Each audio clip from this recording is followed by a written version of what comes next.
why don't you stop in, spice your day up a little bit, and join us for lunch here at Wings, where they have their award-winning jumbo wings, voted best wings in Southeast Missouri by the People's Choice Award for the Southeast Missourian.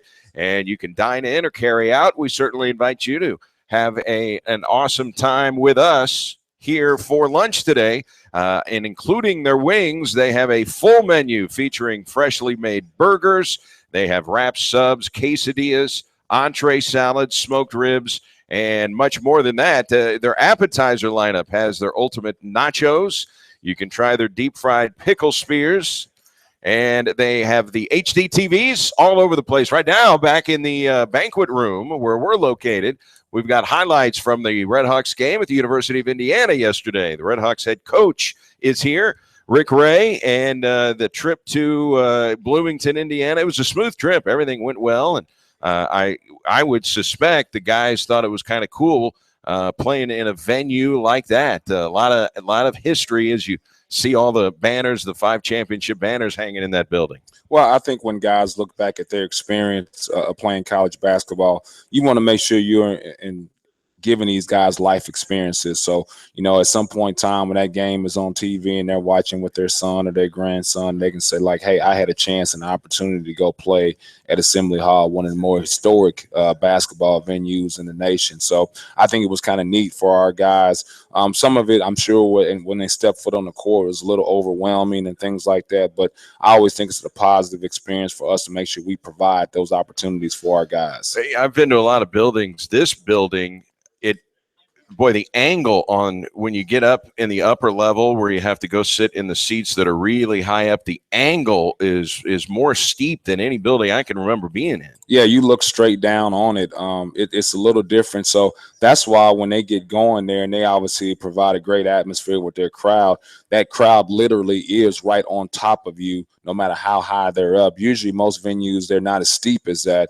And so what happens is the crowd noise is not right on top of you. But with the way this angle is, the crowd ends up being right on top of you. All right, before we get into the Indiana game, I wanted to touch on the Central Arkansas game. A good win for your team. Just amazing that you're down by 7 points at halftime at home to Central Arkansas and go on a 36-1 run. I mean, that's a conversation topic when you see a run that big.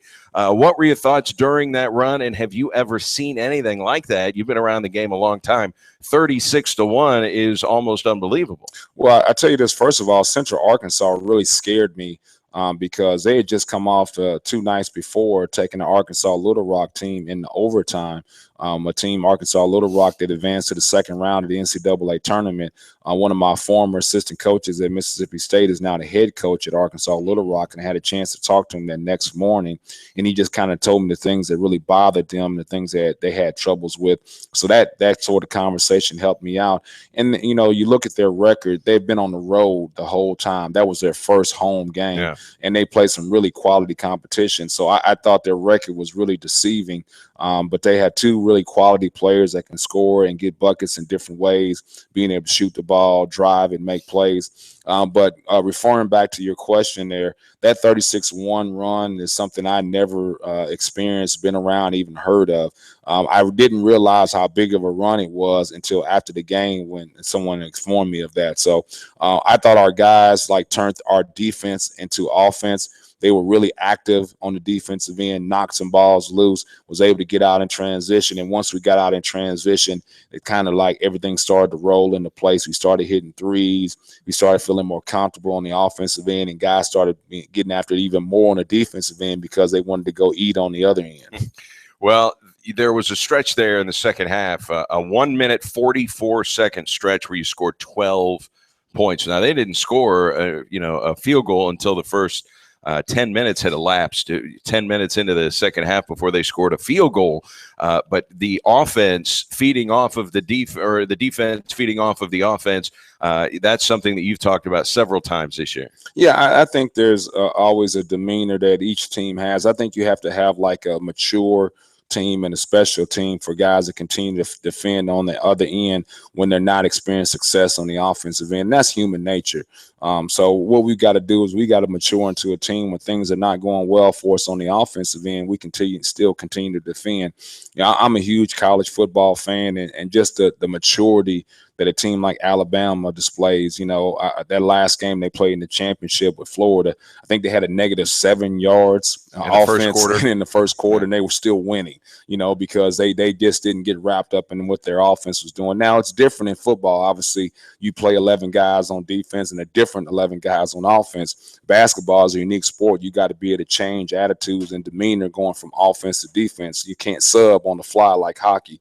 But just that demeanor of guys not living through their offense and understanding that even though we're not doing well on the offensive end, we still got to perform on the defensive end. And on the defensive end, holding a Division I team without a field goal for a span of nearly 10 minutes, that's hard to do. Yeah, it really was. And I think our guys should be proud of the fact, but more importantly, like looking into it, like what we're capable of doing when we have that mindset. And that's what I want our guys, more importantly, to understand. It's like, hey, we have to go out and defend, and we're capable of going out and defending this way. We just got to put our mind to it.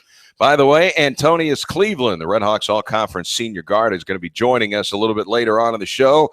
Man, how about some of the dunks he had yesterday against Indiana? At one stretch, your offense was really kind of, looking for some traction, and he decided, I'm going down the lane. I mean, he split two defenders, including Deron Davis, who's 6'10", 240, along with Zach McRoberts, and just pounded a dunk home. And that I thought kind of energized your bench a little bit. Yeah, there's no question about it. When you see a spectacular play made by your teammate like that, whether you're on the court or off the court, it gives you some energy. And also, like, Antonius Cleveland belongs. I mean, there's no court that he's going to set foot on, no matter who we're playing, where athletically with his size and length, he doesn't match up. And I told our guys when we came to the bench, that's the first time that we actually went to the basket and drove to the basket without any fear. I thought a lot of times we were driving to the basketball, we were moving the ball around, and a lot of hesitation. That's why we settled for so many threes, because I thought we were a little bit hesitant and scared to kind of attack the paint against their size. But that was the first indication that, hey, it's all right to drive in there with authority and make a play. So, in other words, you thought guys were a little standoffish because Thomas Bryant's 6'10", long arms. Deron Davis is in there. He's 6'10", 240. I mean, all of the length in there, and they did block 8 shots, so it's not like you didn't attack the paint at all. Yeah, and it's guards too. It's not, Jamal, they say he's 6 foot. He's not 6 foot, but he's being defended by a 6'4" guard. Then you look at the 2 position. Jalen is probably 6'2". He's defended by a 6'5" guy. So all over, besides Antonius, they were taller and bigger than us.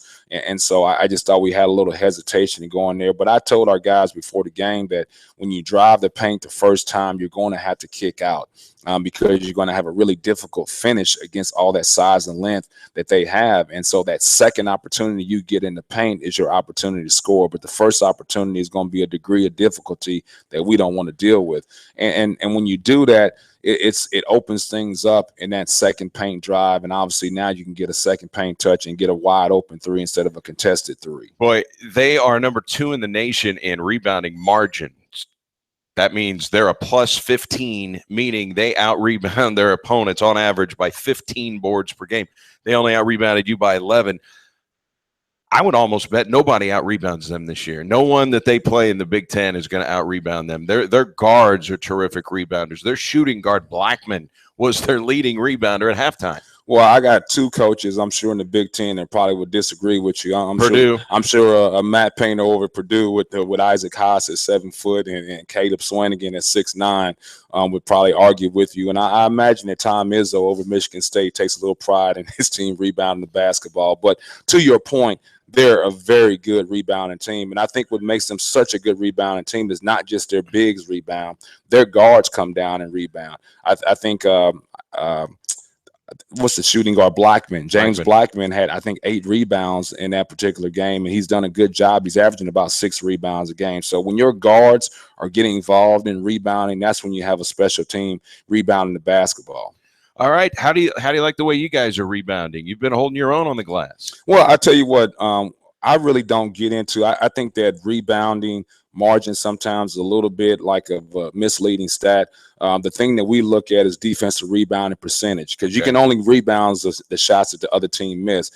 And so we've been really, really high. We've been above 75%. And our goal is to be at 70% or above a defensive rebounding percentage. And so we've been above that. Some games we've been above 80%. But I think it's misleading for us, too, in the fact that, like, teams have been shooting a high percentage against us. So, like, one team shot 56% from the field. They shot 42% from the three-point line. And if they do that, obviously there's less balls to go get off the glass. So I think we've been doing a really good job of rebounding basketball, but we haven't had a lot of opportunity to see how good of a rebounding team we are, because other teams have been shooting such a high percentage against us. And as far as offensive rebounding goes, Trey Kellum, #1 in the Ohio Valley Conference. He's got a knack for that, doesn't he? Yeah, I tell you what, he's really got a nose for the basketball, and because he's so-called undersized, he's able to out-quick people to the ball. So it's hard to get a body on him and keep a body on him because of the way he can maneuver and move.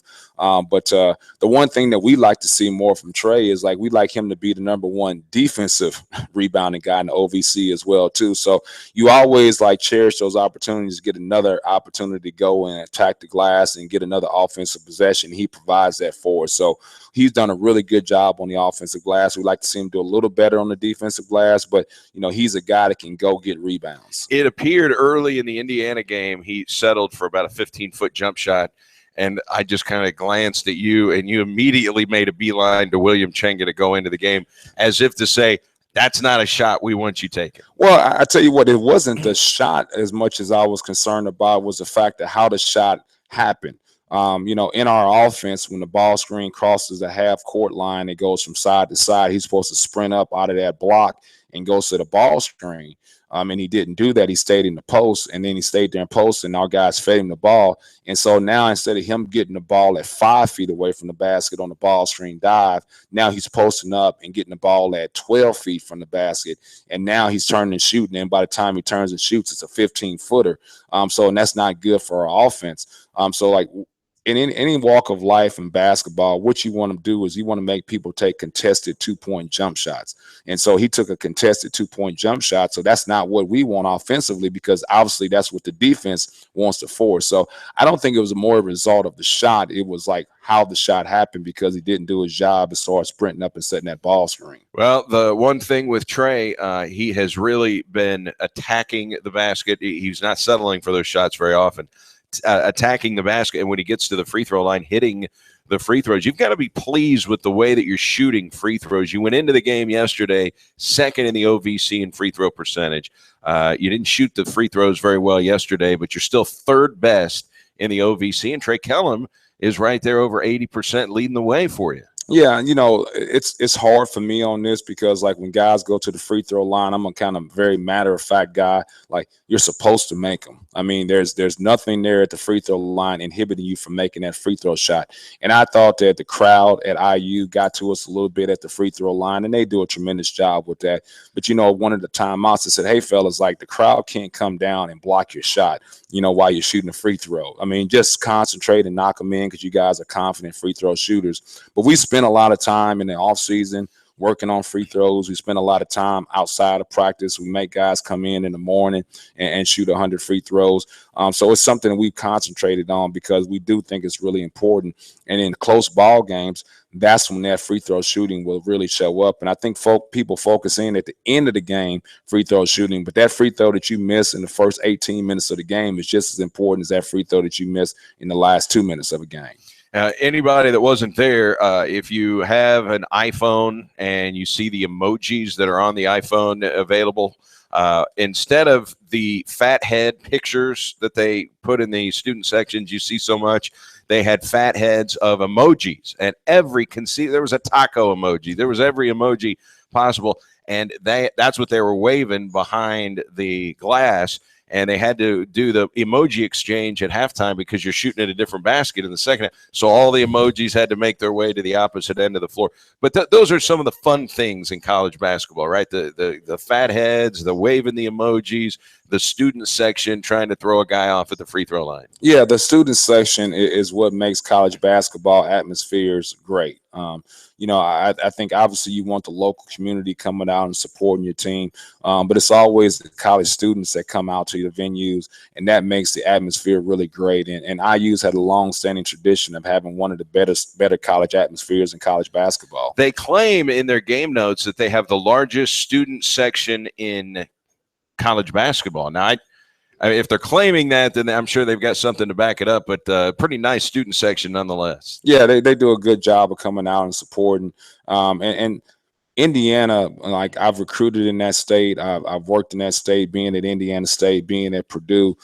Basketball is the #1 sport there, and it's a tradition. And, going back to high school and things like that, they just really relish the opportunity and the tradition they have in the state of Indiana in regards to basketball. We'll talk more about the game of the Hoosiers, and we will have Antonius Cleveland, Redhawks All-Conference senior guard, who had a big day yesterday and made some highlight reels on ESPN with his athleticism and a couple of highlight reel dunks. Antonius Cleveland is going to join us. We're going to take a time out here. We're at Wings Etc. in Jackson, the Redhawks Coaches Show with Coach Rick Ray on SEMO ESPN. Conversation has been growing about Wings Etc.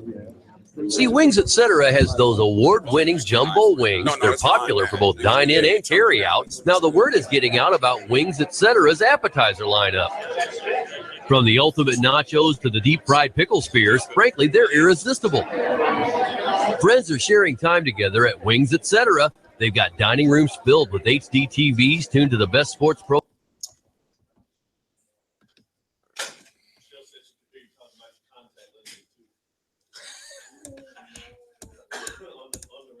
Really? On the radio. So AC just texted me. Can't make it. He locked his keys in his car. Video games in the dining room. And the whole community is excited about how Wings Etc. is locally owned and operated, and they're proud to support local athletes, their families, schools, and teams. I guess Wings Etc. is a really big deal around here. Hear the Southeast Redhawks men's and women's basketball teams all season long on SEMO ESPN and Real Rock 99.3. Stream live at SEMOESPN.com and download the SEMO ESPN app to listen. Southeast basketball brought to you by Moreland Pre-Owned Center on Seamers Drive in Cape. Southeast Health. When cost and quality matters, choose Southeast Health. Cape Girardeau Nature Center in Cape County Park North. And the Code family of dealerships in Cape and Anna, Illinois. Visit drivecode.com. And now, your ESPN Radio Network local weather forecast. Mostly cloudy skies for today with a high of 46. Showers rolling in tonight at a low 39. Tomorrow, 50-50 chance of showers before noon. Then a partly sunny sky the rest of the day with a high 48. On Wednesday, partly sunny. Afternoon high of 42. Chance of rain and some snow before midnight. Slight chance of snow after midnight. Mostly cloudy sky with a low around 25 degrees. You're up to date with the latest weather forecast. Breaking on the ESPN Radio Network. The conversation has been growing about Wings Etc. See, Wings Etc. has those award-winning jumbo wings. They're popular for both dine-in and carry-out. Now, the word is getting out about Wings Etc.'s appetizer lineup. From the ultimate nachos to the deep-fried pickle spears, frankly, they're irresistible. Friends are sharing time together at Wings Etc. They've got dining rooms filled with HD TVs tuned to the best sports programming, including NFL Sunday Ticket. The people at the next table are talking about Wings Etc.'s daily half-pound lunch special, starting at just $6.49. Plus, Wings Etc. has food and drink specials throughout the week, including 59-cent wings every Monday. Plus, there's the kids menu, and Wings Etc. is family-friendly with video games in the dining room. And the whole community is excited about how Wings Etc. is locally owned and operated, and they're proud to support local athletes, their families, schools, and teams. I guess Wings Etc. is a really big deal around here. Have you downloaded the SEMO ESPN app? Check it out. Check it out now, free on the App Store or Google Play, and download today. Listen live to ESPN 92.9 FM or ESPN 1220 AM 24/7 in crystal clear audio. Watch the Redhawks Coaches Show live video webcast. Enter our contest. Get local weather and live radar. See what others are saying on our Facebook and Twitter feeds. Everybody's downloading the free SEMO ESPN app. The real question, are you? Find it on the App Store or Google Play today. End of message. This is Mike Golick for the best in local sports talk and play-by-play. It's SEMO ESPN.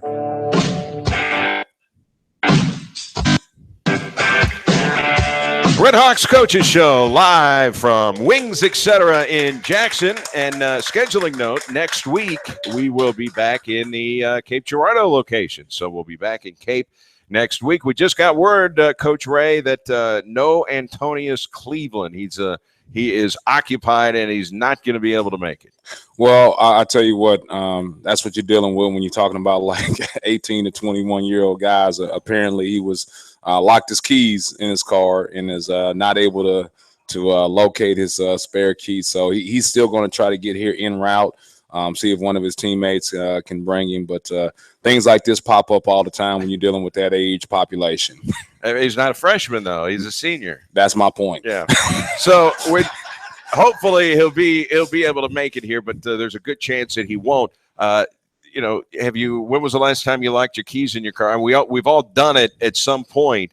Back in the day, it used to be a courtesy for police officers. They would bring the Slim Jim and help you out. I don't think they offer that anymore. I think it's a little trickier now to get some of the newer cars doors open. So now it's kind of a challenge. It can be an expensive process if you want to get back inside your vehicle. Well, growing up in my neighborhood, Eric, if we locked our keys in the car, we didn't have to call the police. We had a few guys in the neighborhood that kind of specialize in doing things like that we can go get and get that car open.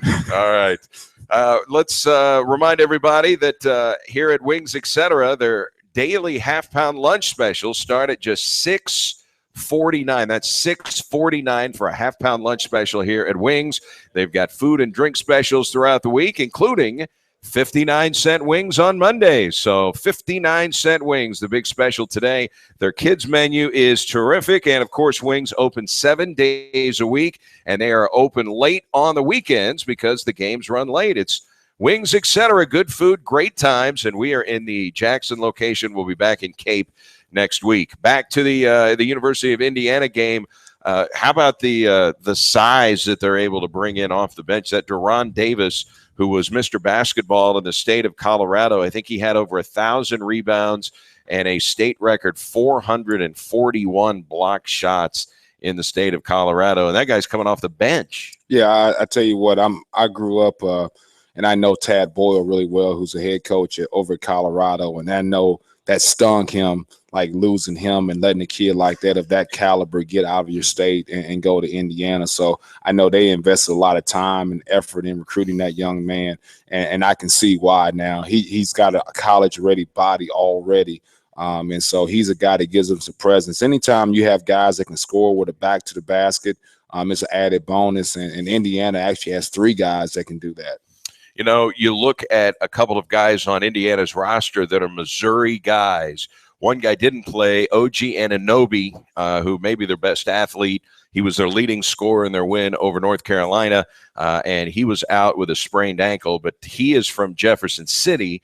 And then they've got a guy named Juwan Morgan, who just had his career high against SIU Edwardsville Friday, had another double-digit game against you yesterday. He's from Waynesville, Missouri, about an hour south of Jefferson City, and Mizzou didn't get either one of those guys. I mean, those are the types of guys that a school like the University of Missouri needs to keep inside. That kind of shows you what Tom Crean is able to do. He went to Colorado to get Davis, and then he comes over to Missouri and gets 2 guys that are starter caliber players for him.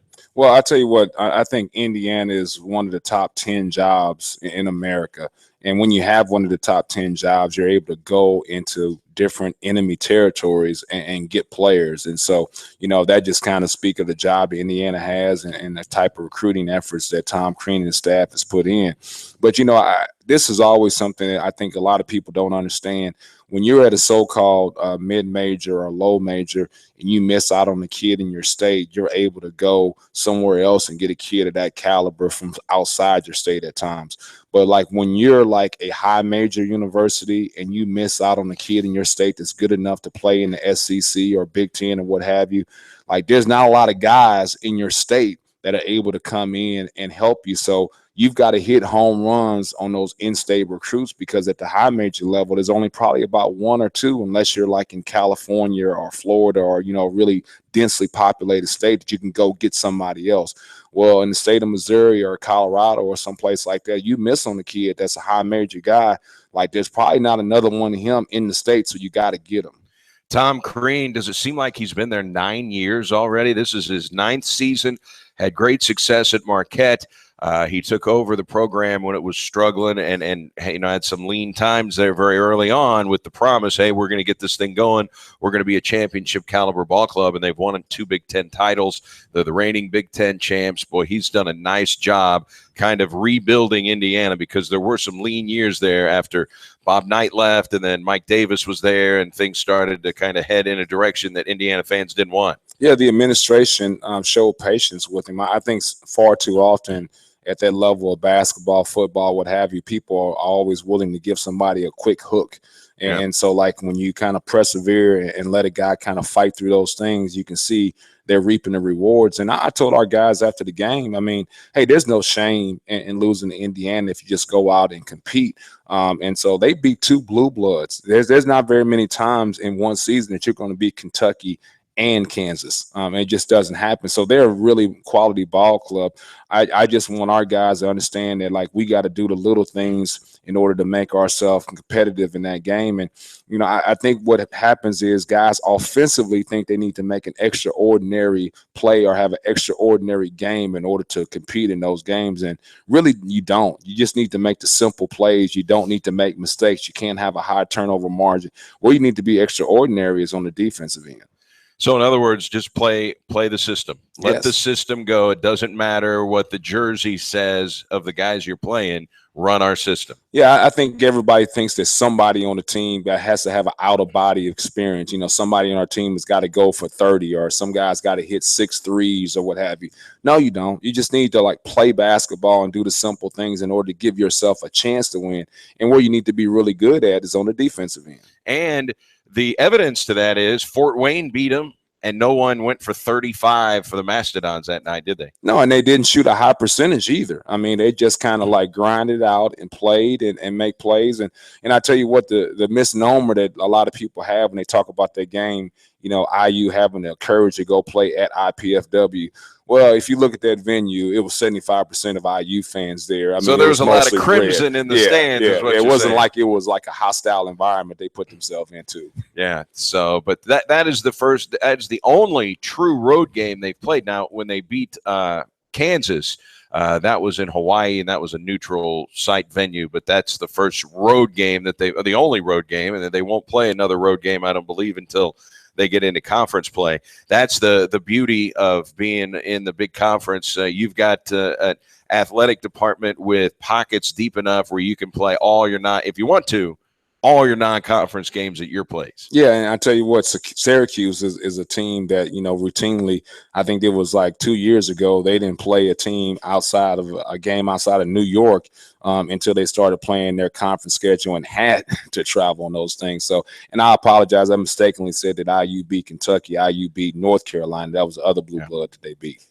And this is a game where you look at what Denzel Mahoney was able to do in the second half yesterday, Coach.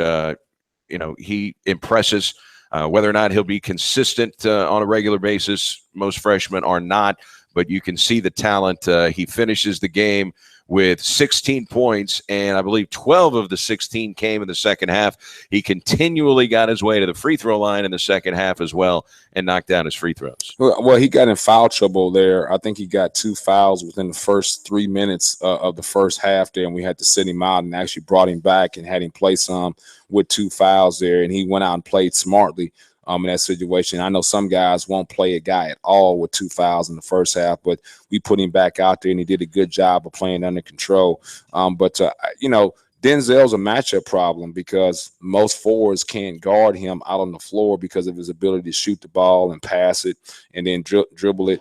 But then if you put a smaller guy on him, he's big and strong enough that he can drive and kind of power drive people and get into the paint. So, the consistency, what you talked about, is what separates guys from being like a really good freshman and just being a good freshman. So, he'll start to put together some games, and he's still trying to figure some things out, what we want from him, what he can do to help the team. But I think we got a chance to have a really quality basketball player in our future. Having such a close friend be a Division I coach and a coach that you just competed against in Kareem Richardson with UMKC, I think you're able to get a solid scouting report for your team from a guy that had just played you, and he had some pretty good things to say about Denzel Mahoney, didn't he? Yeah, he loved him. He just, he says he thinks by the time he's like a junior, everybody will be wondering, how did they get that guy? Why is he at Southeast Missouri State?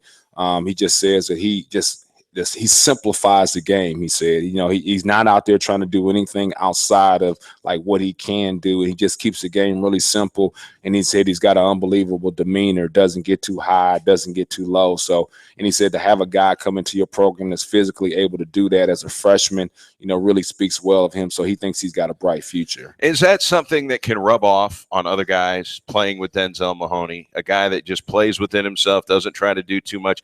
Can that type of atmosphere rub off to another guy? Yeah, it can. But the challenge for Denzel moving forward, and it probably won't happen his freshman year, and you can understand that.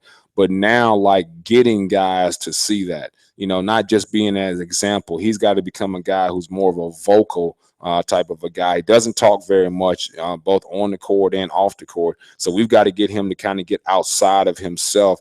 And so now, like, he can be that example, not just by the way he plays, but he can also start talking to guys. And I think sometimes when guys talk about being a leader, it doesn't have to happen right there on the court. There's a whole bunch of, like, there's other 22 hours that you're off the court, that you can go get a bite to eat, or you can go get, a bite and say, hey, this is what we need to do, or this is what you need to do in that situation, or this is how we go about that. So there's a whole bunch of other private moments that you can have with your teammates to help them be better.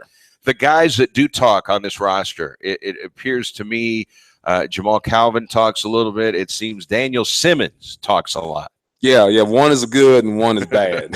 there's a good talking and there's a bad talking. Jamal is just like, he's a great person. I mean, that's the first thing that stands out to him. He just wants his teammates to succeed. He wants us to succeed, and he's going to tell everything to do about it. He's always like talking to guys and pointing guys in the right direction, both on the court and off the court. Daniel is one of those guys that, like, it's funny, and it makes our practices competitive at times, but like someone wants to fight him every day in practice because like he just runs his mouth the whole time. And so like but the good thing about it is it makes it competitive, but then sometimes you can get into a one-on-one deal, like where I'm a scorer, I'm gonna stop you from scoring instead of a team thing. So, Daniel has a passion for basketball, but he's one of those guys can kind of get up underneath your skin a little bit. And, when he can get up underneath everybody's skin. So like, he can get underneath Denzel's skin, who doesn't like, sometimes Denzel wants to fight him, like Taj, who's a very even keel guy. He wants to fight him sometimes. Like Jamal, it's funny at times, but like he's a guy that like loves basketball and wants to compete, but he just runs his mouth constantly. All right. Who has the least style points on their jump shot? Is it Joel Angus or is it Daniel Simmons? Oh, boy. I guess, in other words, who's got the ugliest jump shot? Well, I would say Daniel, because he's going to shoot it many times than Joel. Joel kind of knows like when he's open, when he's not open, and things like that. Daniel, he thinks he's open as soon as the game starts. So, I think you're going to see Daniel's jump shot a lot more than you would Joel's. And Daniel was a little upset there right at halftime. He thought he got fouled on a play, and I know you calmed him down pretty quickly as you're walking off the court to the locker room. But there's a guy that is into the game every second. You got to like that. Well, he thinks he's fouled every single time. So, I mean, that's not anything new. But, you watch these NBA games, and you're sitting there talking to your guys about not, complaining to the referees, not showing emotion, and handling yourself the right way with the officials and the referees. And then you turn on these NBA games, and that's all they do is complain and react to officiating. So it's like, how do you get your guys who aspire to be at that level, and they see them act that way, and you're trying to get them not to act that way? It's pretty difficult. And some of the better players, too. LeBron talks to the officials a lot. Yeah, and I mean, you're talking about a guy who's physically capable of taking a hit. He's 6'9", 260 pounds. I think he's going to be all right if he takes a bump here and there.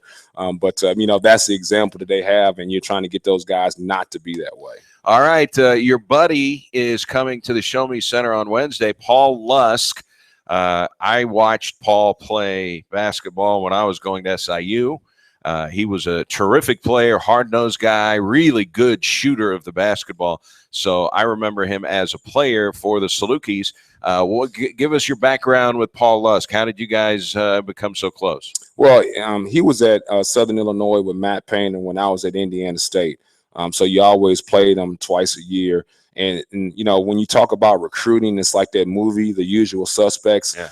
If you're recruiting somebody in Indiana State, you can best believe that Evansville's involved, Southern Illinois is involved, Butler's involved. So it's the same guys recruiting the same people all the time. So you're always at those high school events and AAU tournaments looking at the same guys.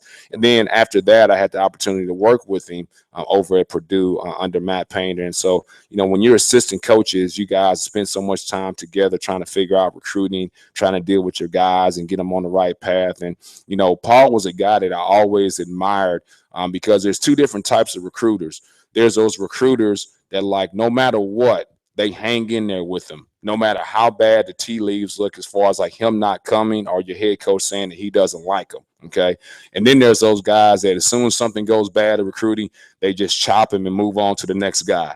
Well, I was a guy that was like, as soon as I got a bad vibe, I was gone. I was out of there. I wasn't wasting my time. Whereas Paul was a guy who stuck with guys and ended up paying off on it. So it was always funny in those recruiting meetings, Coach Painter would say, well, he didn't really like Paul's recruit. And so Paul would just like stay with the guy, and he'd say like, you guys are going to come back around because you're not going to get this guy, and Konzo is not going to get this guy. We're going to be stuck, and we're going to need somebody. He's going to be that guy we need. And it happened. Me and Konzo be out recruiting these high-profile guys, and then all of a sudden this guy went to North Carolina.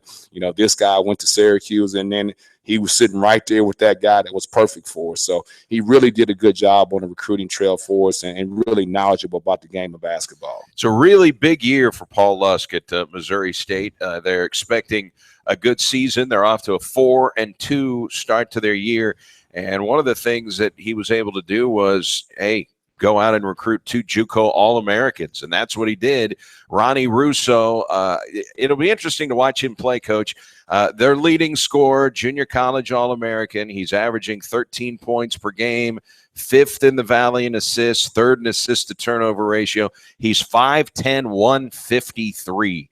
A little guy that can really score. Yeah, I actually had an opportunity to see him play several times when he was over at State Fair Community College, and he's a guy that was kind of like a point guard but played, a scoring type of attacking style. He scored a lot of points over at State Fair. So you was a little worried about like his transition from being a guy who's always trying to score the basketball to being so-called true point guard. And he's really went into that role well for them. He's able to score for them, but he's also got a high volume amount of assists too. So he's been a really good player for us. Size, to me, it really doesn't matter because he knows how to play basketball. He's really crafty. The one thing that helped him be such a prolific scorer in junior college, he averaged 23 points a game. He was 7th in the nation in made free throws. He made 200. It's almost unbelievable. 209 free throws last season alone. So there's a guy that knows how to get to the free throw line, and I'm sure that's going to translate to this level and something you'll see on Wednesday. Yeah, and you're talking about a guy at that size, 150 pounds, that's throwing his body into people and figuring out a way to get to the free throw line. And when he got there, he had success. So I don't think that he's like a big time athlete, but what he really knows how to do is like change direction, change speeds with his dribble, really knows how to maneuver off ball screens and then get you in the air and pump fake you and then step into you and get to the free throw line. So he really is a good basketball player, really has a grasp of how to play the game. That is a really important tool for scorers in basketball, isn't it? The ability to go in and get contact and get to the free throw line, because we saw it with UMKC's Lavelle Bond. I mean, there's some guys just have that knack, but that's a learned skill, isn't it? Yeah, and especially when you're undersized. You talk about Boyd, who's only 6 foot. You talk about Russo, who's only 5'10". Guys like Antonius Cleveland that have the ability to elevate and get over their competition, they don't need that as much. But when you're 5'10" and 6 foot and you're driving in there amongst trees, you've got to find a way to, like, hey, get fouled or get to the free throw line. And those guys figure it out. Your explosive type athletes, sometimes they don't have that ability because they never need to have that ability. As a head coach, is that at the top of the frustration list? Guys like that who come in, you know exactly what they're doing. They're going there to initiate contact strictly to get to the free throw line, and they still get the whistles. Is that about as frustrating as it gets for a head coach? Well, to me, the most important thing, no, it's like it's your fault or our fault if we let them get to that situation. You know, our job as a team and our job as individual defenders and a team defense is not to allow them to get to the paint, because once they get to the paint, you know, it's been proven, hey, this guy's getting to the free throw line 9 times a game. This guy's getting to the free throw line 8 times a game. And you may sit there and watch it on tape and say that's really not a foul, or he drew the contact, or like that's a questionable call. It doesn't matter. You know, what matters is the fact that he was able to get to the paint. And, you know, the guy I worked for at Indiana State, at Royce Wallman, he'd always say to our guys, because they start complaining about fouls, they say, what's a foul? And they said, well, this and that. He said, no. It's whatever the referee calls. That's a foul. It's the truth. Yeah, that's the only way you can answer. I mean, you hear a lot of times during free agency, whatever sport it is, baseball, basketball, a guy signs a contract and you'll hear fans say, what an overpay. He is not worth that. Yes, he is. If someone's willing to pay him that money, then he is worth it. A foul is what an official has to say. An owner decides how much a guy's worth. And in those contracts, it only takes one guy. Yeah. It only takes one guy that's willing to pay that money to that person. That's all it takes for that person to be worth it. So if it's one person that says, like, hey, we're going to pay you all this money, that's what he's worth. Well, this is a real interesting thing. Now, Missouri State doesn't lead the Missouri Valley in three-point percentage. You've been playing teams. It's unbelievable. UMKC, Central Arkansas, leading their conference in three-point shooting. Then you play Indiana. They lead their conference in three-point shooting. Missouri State leads their conference in three-pointers made per game. 10 per game. I think they're fourth in three-point percentage. But a fourth consecutive team that leads their league in either three-point percentage or three-point makes. I mean, you are playing some teams that can just light it up from downtown. Yeah, and after our game, we haven't helped them, fall down in those rankings, that's for sure. But knowing Paul Lusk, I was watching a little bit of the Paul game as I was watching another game that I was scouting. And I know they end up losing that game at the end, but really played well in that particular game. The thing that came across the stat line that really surprised me, because Paul is a pretty conservative guy, and he's always been that way, and he must have changed a little bit. They're attempting 25 threes a game. 27 Yeah, now. at that point in time. So, he's a guy that really played it close to the vest and didn't want guys taking bad shots and things like that. But to see that their team is taking 27 three-point attempts a game really surprised me. And so Russo is their leading scorer. Then they have a guy named Alize Johnson. Spells his name Alize, but it's pronounced Alize. 6'9". He's another junior college All-American, Mr. Pennsylvania basketball. 12.7 boards, 64% from the field. So you got a guy at 5'10" that's scoring for him, and then a 6'9" guy that is, finishing as well as anybody in their league. That guy looks like he could be a problem. Yeah, and I tell you what, he's a guy that can score at different levels. He's really good at finishing at the rim. He's got a back-to-the-back post-up game. And then also what he can do is he can step out and hit, 15 to 17-foot shots consistently too. So he's a matchup problem, and they run so many ball screens actions with him. And so you've got to figure out how you're going to defend that ball screen action. Are you going to switch that ball screen action? Are you going to down it, ice it, and what have you? Because like he's able to do different things. So if you end up switching it, now you've got a little guard on him. He can score with his back to the basket. Well, if you don't switch it, he's able to pop into that 17-foot area and hit a shot or drive the basketball too. So he's a good player, good addition to that team. Daquan Miller is a guy who last year, a junior college transfer, was the Missouri Valley Conference Newcomer of the Year. He hit 57 three-pointers last year, and another guy that can score, but another guy that's 5'10". They got two guys in their starting lineup that are 5'10". Yeah, and I tell you what, that's the thing I think that's made this Missouri State team player, better, is because you got Daquan Miller, who was a newcomer of the year, and he's been relegated to being the third leading scorer on that team. And so what they've done is really didn't kind of rest on like, hey, he'll be the guy for us. They went out and still got better players. And so I think that's why they're having success, because they have different options as far as like being able to score the basketball. And he's the best free throw shooter in the Valley, 93%. And he gets there a lot. I know he got there a lot last year for sure. Yeah, he hit 100 or shot 123 free throws a season ago. One guy that did not play much last year was Austin Reuter. He played in 5 games. Didn't play in the game where you beat them in Springfield. He had hip surgery, so he got a medical red shirt. But his freshman year, he set the Valley or the school record with 72 three-pointers, third most in Missouri Valley history. He did that as a freshman, Austin Reuter. This guy is out there for one thing and one thing only, right? Austin Reuter, to shoot the three-point shot. Yeah, and the last time I checked their composite stats, every shot he's taken has been a three-point attempt. Yeah. And I think at that point in time, he hadn't been to the free throw line at all. So he's one free throw attempt. Yes. So he's a guy that we always talk about, guys that you have to make bounce it. Like, you can't let him get a three-point attempt off. Like, if anything, you much rather get blown by on him. You don't want that usually as far as like your closeouts, but with him, he's an exception. We don't care if we get blown by on him. We got to make him bounce the basketball and not give him any threes. In terms of three-pointers made per game, he is number 1 in the Valley. Yeah, I mean, that's all he does. I mean, he comes in off the bench there, and they run some sequences for him, some plays for him,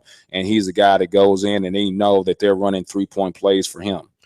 One of the guys that plays a lot of minutes for them, 6'7", 217, was on the all-freshman team last year in the Valley, is Obadiah Church, who leads the Valley in block shots. I mean, he's already got 17 blocks, and he did not play, and they were very non-specific as to what the injury was, but he was injured in their game against Air Force, so I don't know if he's going to play, but they have a legitimate rim protector if he plays, Obadiah Church. Yeah, I love that name, too. It's just like kind of one of those names there, Obadiah Church. Seems like he's destined to be something good. But he's a guy last year I know that stayed in foul trouble a lot for him because of his propensity to go and try to block shots. Seems like he's being a little bit more selective as far as like when he leaves his feet. But he's an elite athlete, so long, can play both the 4 and the 5 spot for him. I know that when they got him, I was talking to Paul about him, and they were really happy when they got him in a recruiting battle. So he thought he was a guy that could come in and affect people at the rim because that's something that had been lacking. That's always a tricky thing to prepare or not to prepare for a guy. Is he hurt? Is he going to play? Because you never know. I mean, you get different reports on things. You call Paul, he's probably not going to tell you if Obadiah Church is going to play tomorrow night or Wednesday night. Well, he shouldn't either. Yeah. But we always prepare for people that they're going to play. Yesterday in our game against Indiana, we are prepared like OG was going to play regardless of what the reports are. Gotcha. And two other guys that have been in their starting lineup, Ryan Krecklow, and again, a pretty good three-point shooter, 6'4". He's out of Columbia, Missouri. Got his first collegiate start actually against you last year, and has been in the starting lineup pretty consistently this year. What's your scouting report on Krecklow? Well, he's going to be similar to Austin, a guy that really wants to hunt and shoot 3-point shots. And so we've got to make sure we make him bounce the basketball. We don't want to give him open threes. We want to make sure we can test every one of his 3-point attempts, and we got to run him off the 3-point line. All right, so obviously they want to shoot a lot of threes, 27 threes per game. What else do you have to be concerned about with them? Well, I tell you what, the thing they do is they do a good job of movement off the ball. They do a lot of motion and cutting and things like that. Then all of a sudden the ball screen happens and you may be out of position to guard that ball screen because you just got done guarding a different action and a different cut. So we've got to be prepared to be able to change things around and know where the low man is, know how to chip, know when to scissor out of a ball screen action. It just can't be the person on the ball. When the ball screen happens, it's really 5-on-2. All right, it looks like Antonius Cleveland has made it. So we're going to talk with him when we come back. Let's take one final time out, and we'll hear from the Redhawks All-Conference senior guard, Antonius Cleveland. It's the Redhawks Coaches Show. We're at Wings, Etc. in Jackson on SEMO ESPN. Radio and the Marine Corps League 1081 are collecting Toys for Tots. Beginning at 5 p.m. on Thursday, December 8th, we'll be live on the radio at Health Point Fitness in Cape. We're also collecting toys at Health Point in Jackson. Just stop by with a new unwrapped toy, batteries, or monetary donation. All donations will go to local kids in our area, making their Christmas brighter. Toys for Tots for 24 hours till 5 p.m. Friday, December 9th with the Marine Corps League, Health Point Fitness, and ESPN Radio.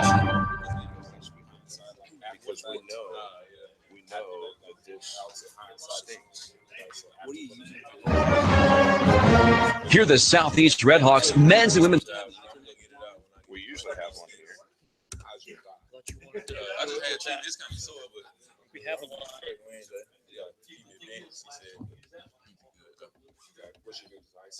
I had to heave that, and then our girls stretch. You know, I mean, you know, that's what you want to keep it in tonight.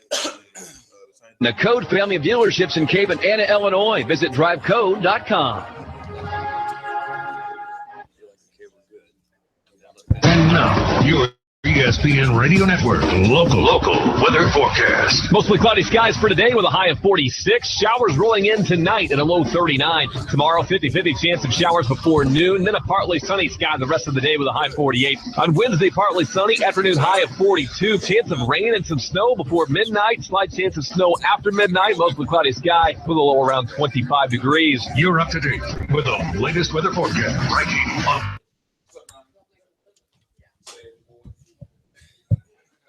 So how did all hell break loose last time? All right, Antonius.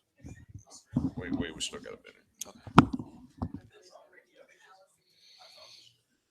I mean, I know that I've listened before from over here, and it's been like that. Yeah. I don't know if you're using the R line or the air cards. So in other words, I don't think it. Oh, you have to reboot it, don't you, to get a new connection?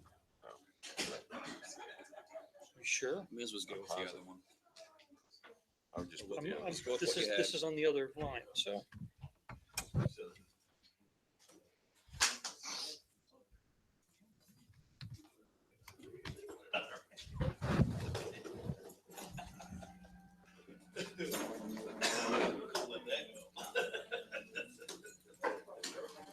Well, dude, obviously you'd be better as the focal point of the show. Would I be better for society? No. Don't miss Russillo and Cano every weekday at noon on SEMO ESPN.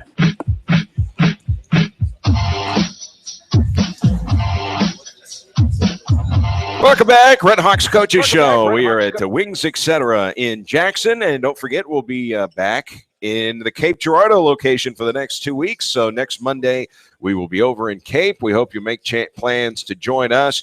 The Redhawks have 2 home games this week. First of all, the women will play tomorrow night. They'll host Lipscomb, a team that is really struggling. So the Redhawks may put it on the Lipscomb Bison tomorrow. Redhawks will be heavily favored in that game tomorrow night at the Show Me Center. So we hope you'll come out for that. Then Wednesday, the Redhawk men host Missouri State. Northern Kentucky, the Norse, will be in here on Saturday as well, and that'll be Rowdy's Winter Wonderland. So bring the kids. My girls always look forward to that game. and there'll be face painting, all kinds of Christmas-themed things going on upstairs. Let's talk it over with Redhawks All-Conference guard Antonius Cleveland. Boy, you had a hard time getting over here. You had all kinds of roadblocks today, right? Yeah, sir. Ended up locking my keys in the car. Kind of careless. I still haven't talked to my mom yet, but I'm pretty sure I'm gonna hear from her when I do call her. So all right. Now, so with the backup set of keys, does anybody have the backup set? My mom has them in Memphis. So. In Memphis. Yeah. So that's going to be a little trickier deal.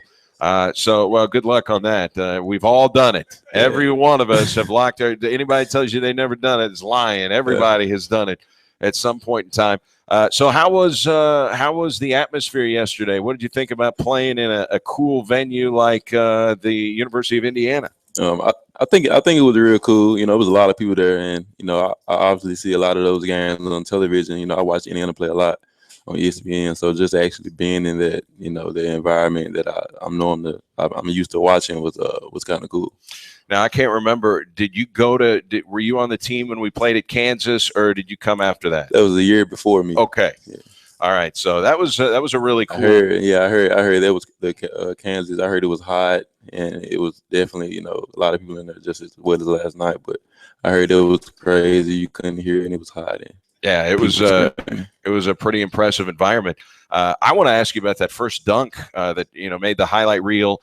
It looked like, at least from my vantage point, you know, the offense was scuffling a little bit, and it was almost like, hey, I got to go make a play here. I got to do something to maybe kickstart our offense, get a little traction on the offensive end. And, man, you came barreling down the lane. You dunked on a guy who's 6'10", 240 in Deron Davis right before, you know, you end up getting fouled on the play. Then they went to immediate timeout. Take us through that play, and what was your mindset before you decided to challenge those guys? Well, I know, like, with the structure of our offense, sometimes everyone is kind of raised. So when I get a chance to turn down a ball screen, it's really pretty much just me and one guy to beat. And I saw that I had a lot of space to be able to get my feet together. And once I saw that, you know, I was able to do that, I pretty much knew I was about to dunk it. All right. Well, you got a couple of alley-oop dunks as well. Is there ever a time, because it looked like one of them, I thought, man, that pass is too high. There's no way he's going to be able to go up and get it. And you did. Yeah. Is there ever a time where an alley-oop is coming and you think, man, I don't know if I'm going to be able to get that? All the time. I just try to get it, but sometimes it is kind of high, and sometimes I shock myself, but I always just try to, you know, at least just I feel as if I could just grab it, then everything is good because it happens so fast. So I just try my best to kind of pretty much just time and grab it first. Well, there are two parts to the alley-oop. You got the alley, you got the oop. Who's the best alley guy on the team? Who's the best guy that can get it where you need it? I think it's Jalen. Right now. With Todd, I know me and Todd, you know, we had a lot of them in practice, but right now I say Jalen. All right. So is that something, how often do you guys work on that play? Because you do it so well and you finish it so often. Rarely do you not finish on the alley-oop. You guys have to work on it. Well, we really don't. It's just when it happens, it happens. I just try to seek opportunities to where I can do it, you know, in transition, or when my man's, you know, loses sight of me, I try to sneak behind them and get it. But it's just something that just happens. We really don't kind of work on it, though, but it's just something that happens. Well, I would think, you know, as much as the scouting reports have gotten very intricate, everybody has video now, it's probably harder for you to kind of surprise teams because they kind of game plan and know, hey, watch this, because, you know, he's got a history of being, you know, pretty spectacular with these alley-oops. Yes, sir. I think a transition is really nothing you can do, especially like on a 2-on-1 break, is either take away my alley-oop and give away the layup, or either stop the ball handler. But pretty much in the transition is really is give or take with it. So that's pretty much where I pretty much get it at. You know, we talked a lot with Coach Ray about how much better Trey Kellum has gotten from the free throw line. I mean, 58% last year, you know, up over 80% most of this season. One person that needs to be talked about is you. I mean, your first 3 years, you were 59%, under 60%. And now you've been operating in the 70% range. What have you done to improve yourself as a free throw shooter? Because that's a pretty big jump. Yeah, this year I'm just when I go to the line, I just try not to dribble. I think I just think about it too much when I go through my routine. So this year I just I try to just, as soon as the refs give it to me, just take my time, deep breath, and just shoot it. And I guess it's been working out for me. But it's really just all mental versus anything else. Just going to the line knowing you're gonna knock them down. Okay, so can you remember when you were a freshman or a sophomore what you were thinking at the line, and now that you're a senior? I mean, are you thinking something different? Are you going up there with a different mindset? Well, I know freshman and sophomore years, I was kind of thinking about everything, even the crowd. I get to looking in the crowd before the ref gives me the ball and stuff like that, and hearing all the things that the people say. People used to yell some crazy stuff when I was at the line, and I used to just, I don't know, I just did a bad job of just blocking everything out, and I just thought too much. And my focus was not missing versus just actually making it. So it's definitely why I definitely struggle a lot like that. Well, what was it like to go to the line? We were talking about the big head, the fat head emojis that they had behind the baskets yesterday at Indiana. That was different. I was looking at that too. I shouldn't have been. It's probably why I missed both, but yeah, that was kind of, I did pay attention to that. I did see that, and it was kind of crazy. After the game, and you put on a show. I mean, you had 3 spectacular dunks that were when you can make the opposing team's crowd ooh and awe, and they did every time that you made a play. Tom Crean, as you're going through the handshake line, he stopped and talked to you for maybe 60 seconds. I mean, he clearly talked to you the longest of any of the Redhawk players. What did Tom Crean have to say to you after the game? He just told me, he basically was like, I don't know you, and I know little about you, but you have a chance to be a pro. He basically told me that, and just told me to just keep working on my game and keep working on my jump shot. And he just told me how he just raved about my game to his players, and just told me that I really had a chance to be a pro. How did that feel? I mean, you're talking about this is the Big Ten Coach of the Year. He just coached them to a Big Ten championship. Yeah, I'm real familiar with Tom Crean too, so that coming from him really meant a lot. And I didn't know he was that short for some reason on TV, but he was kind of short. Well, you're 6'6". Everyone's short to you. Yeah, that's true. That's true. But I watched Tom Crean a lot growing up, on ESPN and whatnot, the great teams he had in Indiana. So that coming from him really meant a lot. All right. Explain to everybody, because we've talked about it before on this show, but we want people to know your sophomore year in high school, you were 5'8". Take us through these growth spurts that you had. Sophomore year, I was about 5'8", 5'9". Then junior year, that's when I finally became taller than my mom. I was about 5'11". And going into senior year, I was about 6'2", 6'3" maybe. And then I went to prep school, and that's when I grew to about arguably 6'5".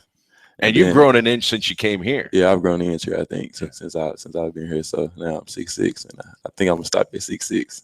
All right. Well, you got a guy on your team who is just a really exciting, fun player to watch named Taj Edie, but he's thin and, is a freshman, very similar to how you were when you came here. You couldn't have been more than 165 pounds when you got here. Now you're pushing 200. Is that something, if you had conversations with him, here's what I did to get bigger and stronger? Well, actually, I don't think Taj knew about my growth spurt, because when I brought him home for Thanksgiving, he was looking at the pictures of me. And I got a picture in my room my senior year for like a fat head, and he looked at the picture and he kept looking at me, and I'm like, what? And he was like, why didn't you tell me you were this short? And I was like, man, I thought you would have read it by now or something like that. And he just laughed and was like, man, you give me hope. So I guess they gave him a little hope when he saw that. So he thinks he got like 2 or 3 more inches in him. So hopefully he's right. All right, they've got a guy. They're a 6'9" guy for Missouri State. Was 5'9" as a freshman. Now he's 6'9". He was Mr. Pennsylvania basketball. Growing that much, and you grew similar. His freshman year in college? His freshman year in high school. He was 5'9". Now he is 6'9". So he got me. That's a huge growth spurt, but it doesn't come without some side effects. Boy, your legs can sometimes bark at you. Your knees, I know when you grow a lot, it sometimes can be a little painful, right? Yes, sir. I know my knees used to give me trouble growing up, where around the time of my growth spurt, I couldn't sit in the front seat. I had to just sit in the back and just lay across my knees. It used to hurt that bad if I had them bent, like sitting in the front seat. It was real painful. Probably worth it now, though. 6'6", got to be nice to be like that, and athletic and long. How big of an advantage is that on the basketball floor? Sometimes it's a big advantage, because I know because Ray probably don't like it, but I kind of cheat certain things because I know I could get to this place on the court quicker than others. So, it's give and take with it. But I just try to utilize it to the best of my ability, like as far as loose balls and rebounds and stuff like that. All right. What are your thoughts? You guys are 4-4. You've got your next 2 games at home against Missouri State Wednesday and Northern Kentucky You beat Missouri State on the road last year. Northern Kentucky got you at their place, so you owe them. What are your thoughts on this team as you get ready to welcome the Bears on Wednesday? Well, I've been telling the team this is the team we got our first win against last year, so I'm pretty sure they're gonna come in, ready to, with a sour taste in their mouth. So I've been trying to just, let the team know, put that in their ear. Like, I mean, they're gonna come out with a little more firepower because we did get our first win against them last year, but. I think we'll be ready. A great practice tomorrow and a great day of scouting. And I think we should be pretty. How about good. this roster? There are 11 new names now. Not all those guys are playing. Ray Kowalski's not playing. Donnie Lewis not playing. So, really 9 new guys kind of into the rotation here. As far as this roster, you're scoring about 10 points more per game. Boy, talent level has really bumped up, hasn't it? Yes, sir. It really has. I think we got a lot of good guards that can really hurt you on any given night, whether it's Daniel Simmons one night or maybe Jalen or maybe even Jamal and me and myself. I just think we have a lot of weapons. Denzel as well. I think we have just a lot more firepower. All right, just to set the record straight, we went and ate at Arthur Bryant's Kansas City barbecue back in Coach's neck of the woods, and Kansas City known for its barbecue. Memphis, known for its barbecue. You're a Memphis guy, and I had to ask you, what do we think here? Is it Kansas City? Is it Memphis? And you went with? I went with Memphis. Memphis. What was the difference between what's the difference between Kansas City and Memphis? I really can't tell you, but it's just something that you just know Memphis barbecue when you have it. But I did enjoy the ribs from Kansas that night, Kansas City that night. The ribs were good. I thought those were the best part about the meal, with those ribs. Man, they were good. The ribs were real good, and then the baked beans were good as well. All right, I know you got stuff going on now. You got to get a plan of attack here against this car key situation. So we'll let you go, and we'll wish you the best of luck on a great senior year. Always great catching up with you, Antonius. Appreciate it, Eric. All right, Antonius Cleveland, and that will do it for us. Don't forget, Redhawk women's basketball will be tomorrow night at the Show Me Center as they take on the Lipscomb Bison. And then the Redhawk men are in action Wednesday and also on Saturday. And if you want to make the trip Friday, the Redhawk women play the Salukis in Carbondale at noon on Friday. So an unusual start time for a Friday game, but we'll be over there on Friday as well. We'll get you to Rosillo and Canal coming up next on ESPN Radio. Don't forget, we're back in the Cape location next Monday. So long, everybody, from Wings, etc.